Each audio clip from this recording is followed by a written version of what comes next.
Hello friends, कैसे हैं आप? आपका एक बार फिर से हमारे YouTube channel hi fi education पर स्वागत है। मैं संगीता दुलाल आज आपके लिए लेकर आई हूँ योग विज्ञान में त्रि शब्द का महत्व, यानी जो हमारा योगा का सिलेबस है, जितना भी सिलेबस है उसमें त्रि शब्द का, 3 संख्याओं का कितना वर्णन किया गया है। तो सबसे पहले हम बात करते हैं त्रिगुण।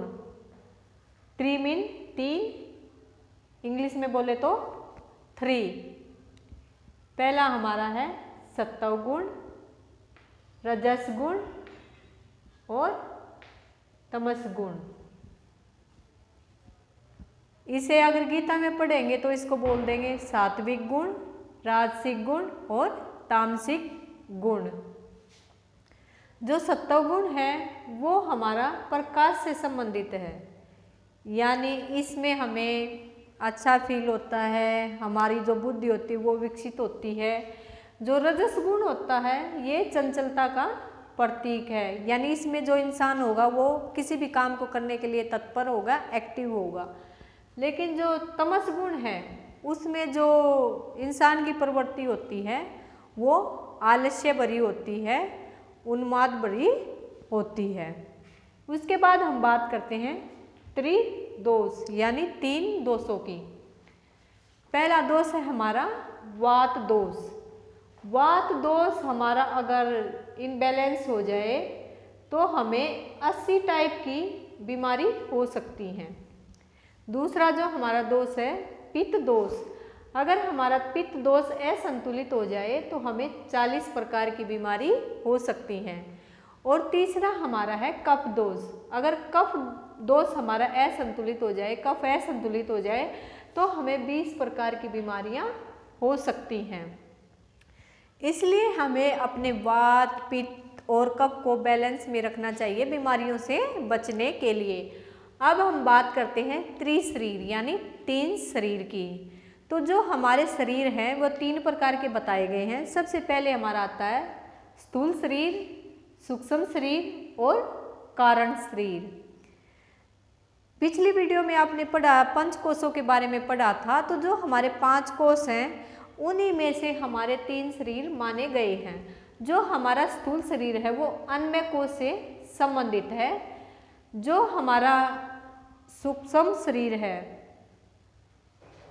वो हमारा जो विज्ञानमय कोश है उससे संबंधित है। और जो कारण शरीर है वो हमारा आनंदमय कोश से संबंधित है।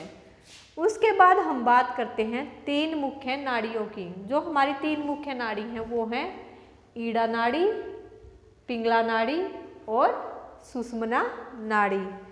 जो कि हमारी लेफ्ट नोस्ट्रियल ईड़ा नाड़ी, जिसे चंद्र नाड़ी भी कहते हैं, राइट नोस्ट्रियल पिंगला नाड़ी, जिसे सूर्य नाड़ी के नाम से भी जाना जाता है, और सुषुम्ना नाड़ी, जो कि हमारे जो हमारी दोनों नाड़ियां हैं जब आपस में एक जगह जाके मिल जाती हैं, एक विंड पाइप से जाके मिल जाती हैं, तो उस एरिया को सुषुम्ना नाड़ी बोला जाता है। ऐसे ही हमारी नाड़ियों से संबंधित 3 नदियां भी हैं। कौन कौन सी? ईड़ा नाड़ी से संबंधित है गंगा नदी, पिंगला नाड़ी से संबंधित है यमुना नदी और सुषुम्ना नाड़ी से संबंधित है सरस्वती नदी। यानी हमारी 3 नदियां भी मुख्य हैं जिन्हें त्रिवेणी के नाम से जाना जाता है और जिनका संगम इलाहाबाद में होता है।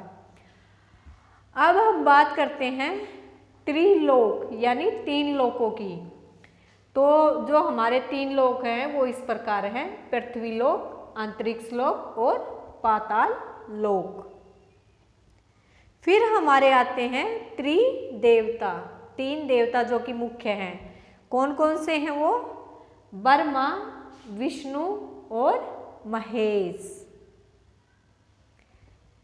इसके बाद बात आती है जो कि हमारी त्रिग्रंथियां, यानी 3 ग्रंथियां जिनका नादानुसंधान में भेदन होता है। तो वो हमारी 3 ग्रंथियां हैं।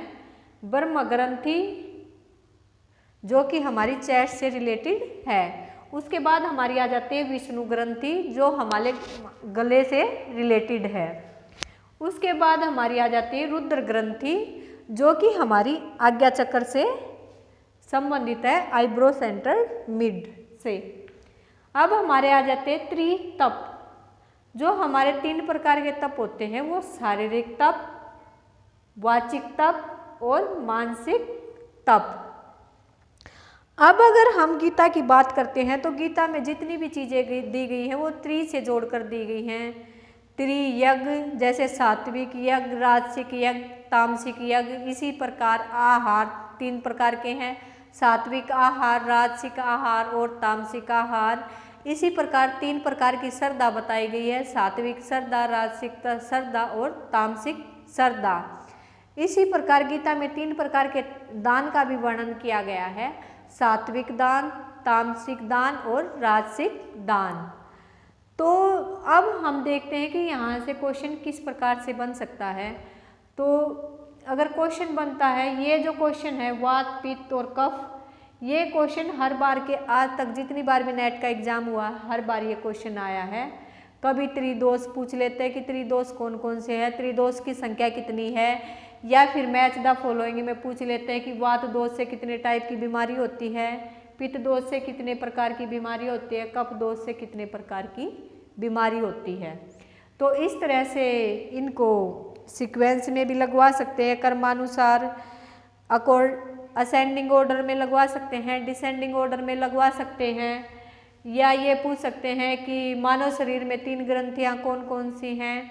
तो ब्रह्म ग्रंथि, विष्णु ग्रंथि, रुद्र ग्रंथि, किसके अकॉर्डिंग, हमारे 8 योग के अकॉर्डिंग, हमारे उपनिषदों के अकॉर्डिंग। इस तरीके से उसी प्रकार पूछ सकते हैं कि जो मानव शरीर है वो कितने प्रकार का है, तो स्थूल शरीर, सूक्ष्म शरीर और कारण शरीर। प्लीज़ दोस्तों मेरे चैनल को लाइक कीजिए, शेयर कीजिए और सब्सक्राइब करना न भूलें। अगर कोई क्वेरी हो तो कमेंट बॉक्स में कमेंट जरूर डालें। धन्यवाद।